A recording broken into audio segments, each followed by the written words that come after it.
Нийслэлд үйл ажиллагаа явуулж байгаа ихтэй сургуулийн 30 гаруй ихтэй сургуулийн нэг 700 орчим оюутан өнөөдөр энэ үйл ажиллагаанд хүрэлцэн ирж оролцож байна. Тэгэхээр мод тарина гэдэг бол одоо хувь хүний хувьд өгөөд тэр хүний хувьд бол нэлээх баяр баясгал үүрэг гэдэг гэж одоо хүн бүхэн ярьдаг.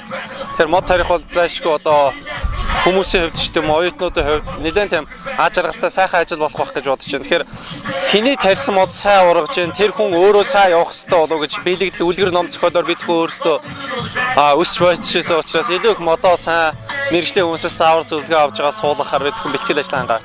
Өнөөдрийн арга хэмжээ нэг ер нь миний бодоор хоёр сайн талтай болов. Нэгдүгээрт нь өнөөдөр улс орны маань одоо байгаль ямар байгаа вэ? Тэгэхээр оюутан залуучууд маань мод тарьж мянган мод гэдэг чинь бас л мянган хүний амь насыг аврах тийм сайхан зүйл шүү дээ. Тийм учраас энэ нэг сайхан ашигтж байгаа. Дараачих нь өнөөдөр Монгол улсын оюутан залуучууд 218 мянга болоо тий. Өнөөдөр оюутан болгон нэг мод тарья гэхэд оюутан залуучууд сайн дураар маш сайн идэвхтэй оролцож байна. Ингэснээр бид нар бас эх орноо хамгаалахад, байгалаа хамгаалахад бид нар оролцож болдгийм байна гэдэг нь хүний сэтгэлдэлтэй. Өнөөдөр нэг оюутанд мод тарьлаа.